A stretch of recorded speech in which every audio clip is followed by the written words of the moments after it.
Bonjour et bienvenue à tous, je suis très heureux de vous retrouver pour cette 12e édition déjà des French Talents, une émission proposée par Viadeo et qui chaque semaine se propose de vous faire découvrir les talents de nos régions. Alors que vous soyez chef d'entreprise, créateur ou opérationnel, eh bien n'hésitez pas à venir sur le plateau, partager votre expérience, nous raconter ce que c'est de vivre et de travailler dans toutes les belles villes de France. Pour cette nouvelle édition, nous partons à la découverte d'une nouvelle ville bourrée de talents. C'est une ville passionnée de technologie. On aura deux grands témoins sur le plateau. C'est Grenoble. Sur le plateau, donc avec moi, j'accueille tout d'abord Eric Bessu, le PDG de Calray. Bonjour Eric. Bonjour. Vous allez nous faire découvrir donc, votre entreprise, développeur de composants informatiques intelligents, ce sont des microprocesseurs. Et vous venez d'annoncer votre IPO, c'est le Graal, l'introduction en bourse, donc, qui va se faire dans quelques jours. Stéphane Jourdan est également avec nous. Bonjour Stéphane. Bonjour. Vous êtes le patron de SquareScale. C'est une société qui a mis au point une technologie qui permet aux entreprises de développer leurs applications dans le cloud. En quelques minutes seulement. Là aussi, vous allez nous raconter ce parcours. J'ajoute, messieurs, que vous êtes tous les deux, vous avez des points communs. Donc voilà, une attache grenobloise, bien évidemment, mais également des sérieux entrepreneurs, c'est-à-dire des gens qui ont d'abord monté des boîtes personnellement avant de les revendre, ou qui sont peut-être à la tête encore de ces sociétés. On va le voir dans un instant. On aura comme d'habitude les séquences habituelles, c'est-à-dire le dessin de Minon sur Grenoble et puis la séquence de Julien Breuil, le directeur des études de Viadeo, qui nous expliquera si Grenoble est une ville attractive, si elle intéresse les cadres ou les autres pour venir y travailler et puis quelles sont les entreprises les mieux notées. On rappelle que Viadeo collecte les avis de quelques 6 millions de membres et 6 millions d'avis sur les entreprises et du coup ça permet d'établir un classement. On verra donc quel est le top 3 des entreprises à Grenoble où il fait bon travailler. Enfin, n'oubliez pas que cette émission est interactive, on est en live sur Facebook, donc vous pouvez à tout moment réagir, partager, poser vos questions, on les relaiera en direct sur le plateau. Voilà French Talent, c'est parti, on démarre tout de suite avec vous. Eric, vous allez nous raconter l'aventure Calray. On démarre plutôt d'abord par votre parcours plutôt brillant. Polytechnicien, diplômé de l'École nationale supérieure des télécommunications. Vous avez créé OpenPlug en 2002, vous l'avez revendu à Alcatel-Lucent quelques années plus tard. Belle entreprise franco-américaine. Vous en profitez d'ailleurs pour partir 2 ans en Californie. Et puis vous revenez d'abord pour créer une autre entreprise dans le web marketing qui existe toujours, Azameo. Et puis pour l'aventure Calray en 2014. Sacré parcours. Parlez-nous justement de ce parcours et comment vous êtes arrivé à Calray. D'accord, bien sûr. Moi, ma passion, c'est de transformer une technologie en un succès business. Voilà, c'est ça ma passion. Donc, j'ai eu la chance au départ de travailler dans un gros groupe qui s'appelait Texas Instruments et de développer des puces pour les téléphones portables. À une époque, c'était les années 90 où le téléphone portable était en plein essor. Donc ça, c'était une étape passionnante. Jusqu'à 2002 où je trouvais que c'était peut-être le bon moment de créer ma propre société. Donc vous l'avez évoqué, OpenPlug. Une très belle expérience où j'ai pu créer ma société de zéro. On était monté à 50 personnes avec une équipe formidable. Et puis on a revendu cette société en 2010. Qu'est-ce que ça faisait brièvement OpenPlug? Alors c'était, si vous connaissez Android sur un téléphone portable, à l'époque c'était un Android Lite pour les téléphones de milieu de gamme. Et typiquement si vous aviez un Ericsson, tous les téléphones Ericsson avaient notre code dedans. Ah, d'accord. On avait des clients comme Intel, donc des beaux clients. Très belle aventure. C'est là où on s'apparaît que la technologie, ça va quand même très vite, parce que du Ericsson dans les téléphones, on n'en a plus beaucoup. Il n'y en a plus beaucoup, voilà, donc effectivement, donc vous comprenez que c'est important aussi pour nous de passer à d'autres sujets. J'ai eu la chance, suite à cette acquisition, effectivement, de partir quelques années en Californie. Expérience très intéressante pour nous les entrepreneurs. C'est vraiment la mecque de l'entrepreneuriat là-bas. Ouais. Et quand je suis rentré en France, effectivement, j'avais à la fois mes anciens collègues qui avaient envie de recommencer quelque chose. Donc c'est là vous l'avez évoqué. Donc ils ont créé une société en web marketing.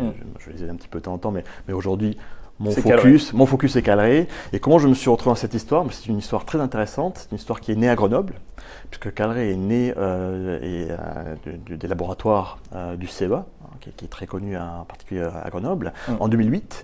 Et le CEA avait l'idée d'une nouvelle technologie pour faire un nouveau type de processeur. Voilà. Et comment je me suis retrouvé embarqué dans cette aventure, c'est en 2014 quand je suis rentré en France. J'ai été contacté par les actionnaires et j'ai été enthousiasmé par cette puce Voilà, c'est ce que fait Calray. Donc Calray, on est un fabricant d'un nouveau type de puce, très très performant, très faible consommation. Et donc j'ai rejoint Calray à la tête de Calray pour transformer une belle technologie en une belle société. Voilà, c'est mon but et je m'y attelle depuis 4 ans. Voilà, c'est pas évident parce que souvent il y a effectivement beaucoup d'intelligence dans des centres comme ça, un commissariat à l'énergie atomique, les spin-offs, bah voilà, c'est pas parce qu'on est un bon chercheur qu'on va faire une belle entreprise. Il faut quand même, c'est d'autres compétences. Donc on est allé vous chercher, évidemment. Il y avait un bon track record, évidemment, une belle expérience.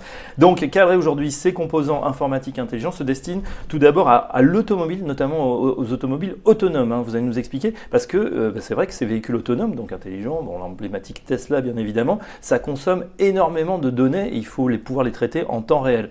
Tout à fait. Donc ce que nous avons développé à Calray, c'est un nouveau type de processeur. C'est ce qu'on appelle un processeur intelligent. Alors ça sert à quoi un processeur intelligent? C'est un petit peu à analyser son environnement et prendre des décisions.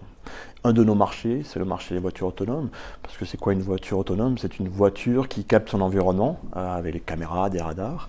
Et notre processeur va analyser toutes ces données, va, grâce en particulier à des algorithmes d'intelligence artificielle, va pouvoir identifier où sont les lignes, où est la route, où sont les panneaux, et prendre des décisions. Typiquement, est-ce qu'il faut tourner à gauche ou tourner à droite? Je crois que vous avez un chiffre justement sur l'énorme masse de données qui sont traitées par seconde.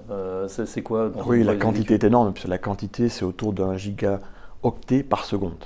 De données. De données qu'il faut interpréter. Donc vous imaginez, la puce que je vous montre là, il faut qu'elle traite par seconde 1 gigaoctet. Donc vous ne faites pas ça avec un ordinateur classique, vous avez vraiment besoin d'une technologie très très différente et c'est ce que l'on a développé. Ouais. Quand on parle justement des puces, des microprocesseurs, on pense à des grands acteurs, les Intel, AMD. Est-ce que Calray, justement, on va avoir du Calray Inside demain dans ces systèmes? C'est ça le but?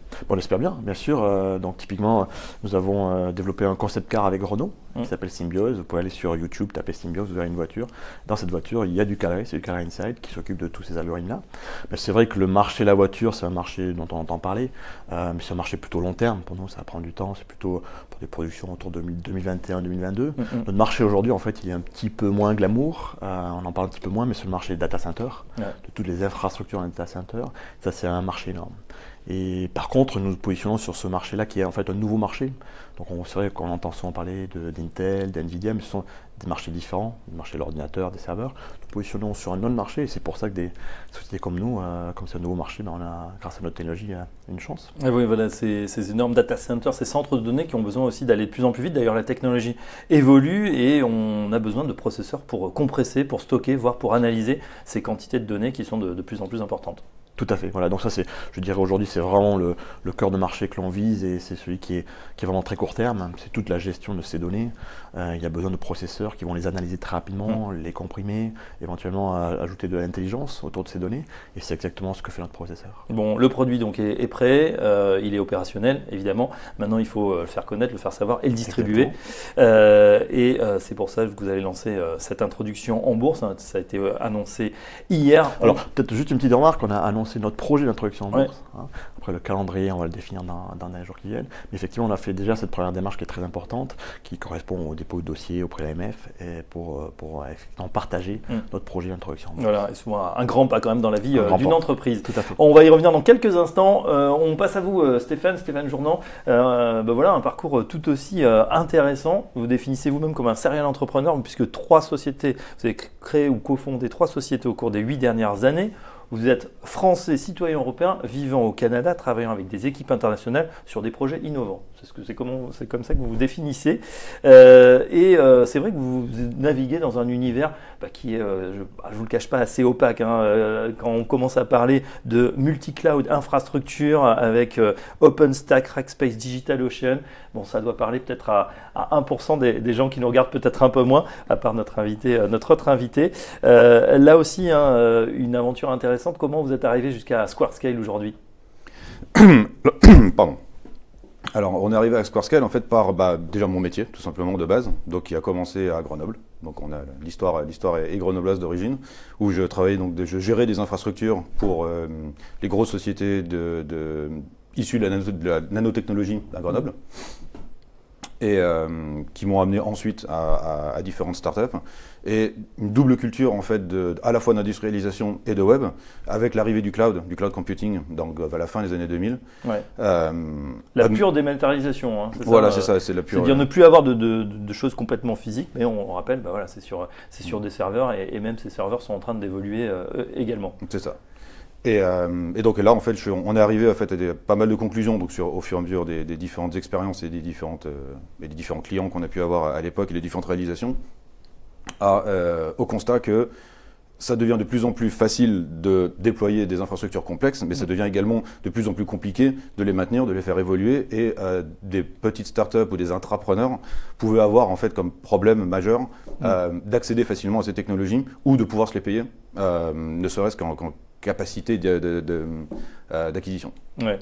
Justement, alors on a peut-être pour expliquer de manière simple, il y a un gros acteur sur le marché, c'est Amazon. Amazon, c'est intéressant parce qu'ils ont commencé, bon, on connaît tous cette success story, mais ils ont commencé par vendre des livres et puis après de plus en plus de choses. Ils avaient besoin de ces serveurs et à un moment ils se sont dit, tous ces serveurs, on a peut-être trop de place à un moment où on a configuré, donc on pourrait le revendre et c'est devenu Amazon Web Services qui est utilisé par bon nombre d'entreprises. Sauf que là, vous intervenez et vous dites, attention, AWS, Amazon Web Services, c'est pas si facile à utiliser et surtout, comme vous le disiez, à maintenir. Donc du coup, c'est là où vous intervenez, c'est-à-dire vous avez cette brique entre l'application ou le nouveau service et ces serveurs dans le cloud. C'est ça. Donc, c'est ça. Et la cible du coup est considérable, ça peut être, vous dites, et d'ailleurs on voit plusieurs exemples et plusieurs tarifs évidemment sur votre site, ça peut aller de la start-up, c'est-à-dire je monte mon magasin sur internet, jusqu'à voilà, des grosses sociétés ou des intrapreneurs de grosses sociétés. C'est ça, le but du jeu en fait est vraiment de permettre en fait à nos clients d'avoir le meilleur entre guillemets du cloud en un clic, littéralement en quelques minutes ils ont l'équivalent de plusieurs jours ou plusieurs semaines de mise en place qu'ils auraient dû faire eux-mêmes. Le suivi inclus, et leur permettre de scaler dans la foulée. Le problème qu'on a régulièrement vu avec nos clients, c'est j'ai fait un POC, une preuve de concept, j'ai fait un prototype, quelque chose, et le jour où j'ai besoin de le montrer, le jour où je passe dans une émission comme celle-ci, les gens vont se présenter sur le site, commander des choses, etc. Et c'est là que ça s'écroule. Ouais. Or nous, avec SquareScale, voilà. Donc en fait, la scalabilité dans cet instant-là, en fait, est compliquée et en général inaccessible à la startup. Nous, on permet en fait d'un clic que ça marche, quoi. Voilà, ça marchera. Et puis ça permet aussi des économies, puisqu'on peut, comme ça, peut-être pas externaliser complètement son IT, son département techno, mais en tout cas avoir des aides commencer comme ça avant de structurer un peu plus la société. C'est ça, voilà. On peut focuser son équipe en fait sur ce qui est important pour l'équipe, c'est-à-dire pour le produit, fabriquer le produit, plutôt que de gérer une infrastructure qui est en fait un coût perdu, quoi. Bon, la question traditionnelle là aussi, quelle est la taille du marché? C'est considérable, c'est difficile à évoluer même. Ouais, alors c'est effectivement, vu que tout le monde peut en avoir besoin, donc c'est difficile à évaluer. Il me semble que si on part du principe qu'Amazon a, faut voir les résultats d'Amazon Web Services, AWS, il me semble qu'ils sont à 17 milliards, je crois. 100 milliards, ça c'est sûr. Voilà, ouais. Et ils ont, je ne sais plus combien de centaines de millions de clients. Sur 190 clients, donc nous on n'est pas en concurrence avec Amazon, par contre on facilite l'accès à Amazon. Donc si on peut imaginer qu'un certain nombre de ces clients-là, c'est la taille du marché que Amazon, si un certain nombre de ces clients-là peuvent passer sur SquareScale, ça donne des chiffres. Et on a l'intention en fait de faire des partenariats aussi avec en cours, avec Google et tous les autres dont vous avez cité les noms tout à l'heure. Voilà. Alors, on a parlé évidemment de tech, mais de tech à Grenoble, puisque c'est vraiment, on pourrait dire pratiquement un cluster. En tout cas, c'est une des premières villes qui a été dans la French Tech et qui continue vraiment à tirer haut en couleur les couleurs de la tech à la française. Pourquoi Grenoble les uns et les autres? Pour vous, Stéphane, je crois que c'était votre cofondateur qui était grenoblois d'origine. Voilà, mon cofondateur, ma carrière à moi a commencé à Grenoble, sur un hasard, mais j'ai commencé là. C'est une ville qui est extrêmement technologique et mon cofondateur est effectivement grenoblois. Il a de multiples sociétés également sur Grenoble. Il est très connecté à l'écosystème très vivant de Grenoble. Et donc c'était la bonne occasion en fait pour démarrer ce projet-là en fait, d'être situé à Grenoble. Et pour vous, Eric, on a vu que c'était ce spin-off. Tout à fait, le spin-off de CEA, donc CEA qui a des milliers de chercheurs à Grenoble et qui chaque année crée un certain nombre de startups. Et donc bien sûr on a profité de cette activité grenobloise pour créer Grenoble, pour créer Carré. Et voilà, justement, on parle de Grenoble et justement on a un petit sujet à vous proposer, c'est fait par Julien Breul, le directeur des études de Viadeo, qui va nous expliquer si la ville est attractive, ses principales données et puis également le classement des 3 entreprises les mieux notées sur Viadeo. À tout de suite. Bonjour à tous. Quelles seront les 3 entreprises les mieux notées à Grenoble? Grenoble, qui, je le rappelle, est la 11e ville la plus peuplée de France avec 684 000 habitants, mais surtout le 2e bassin d'emploi dans la région Auvergne-Rhône-Alpes et le 2e bassin d'emploi cadre dans cette même région. Est-ce que ces entreprises seront à l'image de la ville de Grenoble, c'est-à-dire spécialisées dans la recherche et le développement ou dans la fabrication de biens d'optique ou d'électronique? Nous allons le voir tout de suite. La 3e entreprise est justement un institut de recherche affilié au CEA, créé en 1967, qui compte aujourd'hui plus de 1900 chercheurs, travaille avec plus de 330 entreprises partenaires et surtout dispose de plus de 2700 brevets. Il s'agit du CEA Leti. La 2e entreprise, elle, est spécialisée dans le conseil en ressources humaines. C'est une entreprise qui a été créée en 2002, dont l'ADN est le recrutement de profils issus du BTP. Ce conseil en recrutement recrute également des profils cadres, professions intermédiaires, mais également tous les profils pénuriques. Avec son développement, ce conseil en recrutement s'est positionné à la fois en France, mais également à l'international. Il compte désormais 40 collaborateurs. C'est le cabinet de conseil en recrutement Neptune RH. Enfin, l'entreprise la mieux notée à Grenoble est dans l'air du temps car c'est une société spécialisée dans le conseil en stratégie digitale. Elle accompagne notamment les entreprises dans la fidélisation, dans l'image, mais également dans la transformation des entreprises. Cette entreprise a été créée en 2005 et il s'agit de la haute société. Rendez-vous la semaine prochaine avec les 3 villes les mieux notées pour la ville de Tours. Voilà, on en sait un petit peu plus sur les 3 entreprises les mieux notées sur Grenoble. Sans surprise, CEA Leti, vous en êtes également issu, Eric Bessu, avec Calray. Tout à fait, non, le CEA est connu énormément à Grenoble, mais dans la France entière, comme étant à l'origine d'un très grand nombre de nouvelles technologies. Et Calray est vraiment issu de ces nouvelles technologies générées par le CEA Leti. Et justement, alors vous continuez à travailler avec les grands groupes. On rappelle quand même que c'est plus de 60 millions, je crois, d'investissements sur la technologie depuis une dizaine d'années maintenant pour aboutir à ce champion des microprocesseurs. On espère qu'on va concurrencer maintenant les Américains, peut-être les Coréens, etc. Justement, les prochaines étapes, on en a parlé avec vous, Eric Bessu. Calray va annoncer son projet d'introduction en bourse. Vous avez des grosses ambitions quand même pour le futur. Vous ambitionnez 100 millions d'euros de chiffre d'affaires en 2022, c'est-à-dire dans 3-4 ans. Tout à fait, donc Calray c'est quand même un projet très ambitieux. Vous l'avez mentionné, c'est le résultat d'à peu près de 60 millions d'euros d'investissement en R&D. On a vraiment une technologie qui est complètement unique. Donc on veut valoriser cette technologie et devenir un leader de ce nouveau marché qui est le marché des processeurs intelligents. Et l'avantage de ce type de société, c'est qu'une société qui n'a pas besoin d'usine. Donc pour nous, ce n'est pas nous qui avons une usine pour fabriquer les puces, nous nous appuyons sur des gros acteurs. Donc l'avantage de notre modèle, c'est qu'on peut très facilement vendre des milliers et des millions de puces.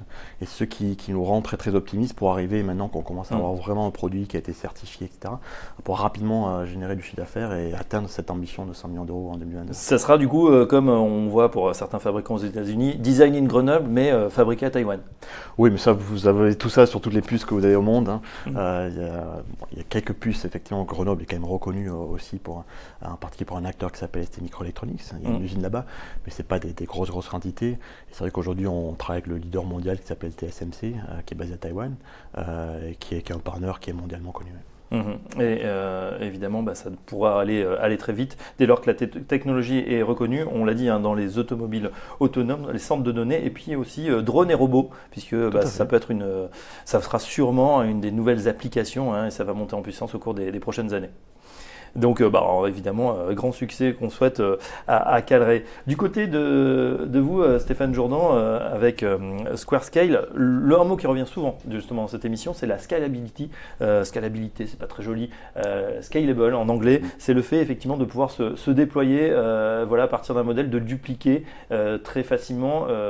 Expliquez-nous mieux ce concept et pourquoi c'est important pour votre entreprise et pour vos clients. Alors, surtout pour nos clients. Un client, toute société, toute start-up qui se met à avoir des clients va avoir en fait un certain nombre de trafic qui va arriver sur le site. Ça peut être, si c'est un site marchand, ça peut être en fait des commandes, ça peut être des requêtes en base de données, ça peut être dans le cas d'un profil vidéo, ça peut être de l'encodage vidéo, donc ça peut être du calcul de processeurs, etc. Ça peut être du stockage en fait dans le cas en fait de multiples images en fait qui devraient fabriquer quelque chose d'autre. Ça peut être énormément de stockage dans le cas d'Eric. Et donc tous ces clients-là, en fait, soit ils choisissent de se focuser en fait sur la partie infrastructure, soit sur leurs produits. En utilisant, ça va forcément grossir et à un moment ça va passer en fait une taille critique, une masse critique, où ils vont devoir passer à quelque chose de plus complexe. Et c'est là en fait que nous on peut intervenir en mode c'est beaucoup plus simple, continuez à vous focuser sur votre produit, continuez en fait à creuser votre marché et à faire ce que vous savez faire, pendant que nous en fait vous cliquez juste sur la flèche en fait et on s'occupe du reste. Ouais. Déléguez-nous cette partie, externalisez au maximum et concentrez-vous sur votre principal business. C'est ça. On reste à Grenoble, là je voudrais avoir votre avis, messieurs, évidemment vous êtes dans des sociétés qui sont en pleine croissance, des startups déjà bien avancées, on va dire, on est au-delà de la startup. Vous êtes en recrutement, les uns et les autres, de quoi avez-vous besoin? On commence avec vous chez Calray. Alors chez Calray, aujourd'hui une soixantaine de personnes basées à Grenoble, sont essentiellement des ingénieurs soit en ce qu'on appelle hardware, qui vont designer nos puces, soit des ingénieurs logiciels, alors plutôt des ingénieurs ce qu'on appelle logiciels embarqués, qui vont développer du code qui va aller dans ces puces. Voilà. Donc alors, on est chanceux parce qu'à Grenoble, il y a quand même un centre où il y a beaucoup d'expertise autour de tout ça. Et on travaille aussi énormément à les universités et les écoles sur place. Est-ce que c'est difficile de recruter justement des talents? Est-ce qu'il faut aller les chercher ailleurs? Alors c'est pas évident, mais aujourd'hui on recrute à peu près 10-15 personnes par an et on a via les stages, via les relations que nous avons notre réseau, on arrive quand même à trouver des gens. Mais c'est vrai que c'est une denrée qui devient de plus en plus rare. Et en plus en tant que start-up, on est extrêmement vigilant pour avoir les meilleurs. Parce que c'est vraiment notre credo. On n'a pas besoin d'avoir des équipes très très grosses. Par contre, on veut avoir des gens extrêmement compétents et qui adorent notre environnement. Et quand on dit Grenoble, est-ce que ça tilte? Est-ce que ça donne envie justement aux futurs candidats de vous rejoindre? Oui, Grenoble a une belle image pour les jeunes. En particulier, nous, notre moyenne d'âge, ça doit être à peu près 32 ans. Pourquoi? Parce qu'il y a les montagnes, c'est la nature, c'est l'aventure un petit peu. Et puis c'est une ville qui est très jeune. Oui, Grenoble attire beaucoup. Bon, Grenoble attire beaucoup. Alors vous, Stéphane Jourdan, vous êtes partisan d'aller chercher les talents où ils sont en fait, de par le monde. Vous êtes pour un travail en remote, c'est-à-dire à distance complètement. Est-ce que ça veut dire qu'il y a quand même des gens qui travaillent réellement à Grenoble chez Squarescale? Oui, on a des vrais locaux. Voilà. Donc on est un peu plus petit que Calray. Aujourd'hui on doit être 12-13. On est un tiers au Canada. On est en train de s'étendre aussi au Canada et aux États-Unis. On est donc les 2 tiers restants donc, en Rhône-Alpes, puis il y en a à Lyon, il y en a à Grenoble. Et nous, notre spécificité, c'est effectivement de se dire que les gens dont on a besoin, on peut les trouver où on veut. Étant une société, on vend de la virtualisation, on a tout virtualisé ce qu'on pouvait aussi. Et quand je dis travailler avec qui on veut, c'est pas nécessairement pour des raisons de coût. On va pas forcément chercher des gens en fait à bas coût. Au contraire, on va pouvoir se permettre d'aller chercher des gens plutôt très chers et très rares là où ils sont. Et donc ils restent là où ils sont, mais vous communiquez avec tous les outils qu'on connaît aujourd'hui. Est-ce que justement ça pose, il y a des soucis aussi, des petits problèmes que vous avez identifiés, parce qu'on est à cheval sur plusieurs langues, j'imagine.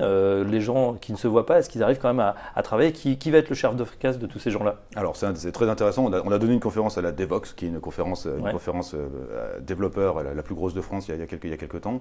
Donc on travaille énormément là-dessus. C'est une vraie culture, c'est une vraie volonté de la part de l'entreprise de travailler là-dessus. Donc oui, il y a des problèmes, mais c'est des problèmes qui en général existaient déjà dans une société, en fait, dans un bureau, qui juste là sont exacerbés dans le cadre du remote, puisque les gens ne peuvent pas se parler, il y a peu de body language, il y a peu de... Voilà.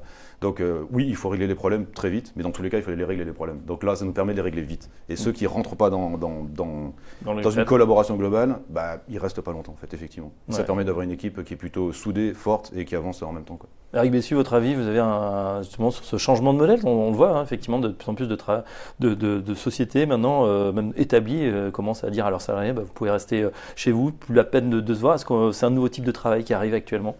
Alors c'est un nouveau type de travail, donc nous aussi, même pour nos collaborateurs, de temps en temps, on leur permet bien sûr de travailler chez eux si c'est plus facile, etc. C'est vrai que quand même dans l'environnement de petites sociétés, il se passe souvent beaucoup de choses à la pause café, il y a quand même beaucoup de discussions et le contact humain est assez important. Donc chez nous, on est quand même plutôt à aimer que les gens soient tous ensemble dans un bon environnement et assez proches, même si bien sûr de temps en temps un accès en remote est tout à fait tout à fait nécessaire et intéressant. Ouais. Bon, après, ça veut dire aussi que les deux cultures peuvent cohabiter. Oui, tout à fait. Voilà, et on voit des exemples de sociétés qui marchent très bien comme ça. Évidemment, tout ça, c'est aussi rendu possible par la technologie. C'est-à-dire aujourd'hui, faire des conférences. Bon, il y avait les fameuses conférences téléphoniques, assez pénibles d'ailleurs, tout le monde s'en souvient il y a quelques années. Aujourd'hui, c'est vrai que c'est beaucoup plus fluide, c'est même quasiment instantané. Le danger, c'est aussi qu'on peut travailler pratiquement 24 heures sur 24.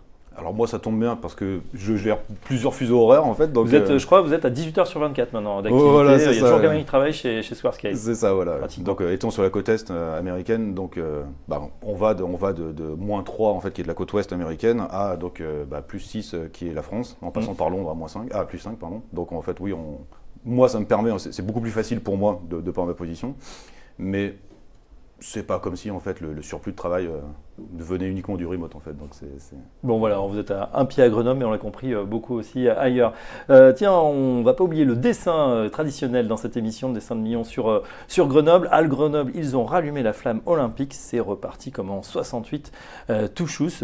C'est vrai qu'en tout cas, Grenoble, voilà, on se souvient effectivement de ces fameux JO qui reviennent d'ailleurs périodiquement sur la région. Et ben là, c'est la flamme olympique peut-être pour les startups, en tout cas pour la tech, dans ce bassin grenoblois. On est content effectivement de voir ces beaux acteurs qui vont se développer.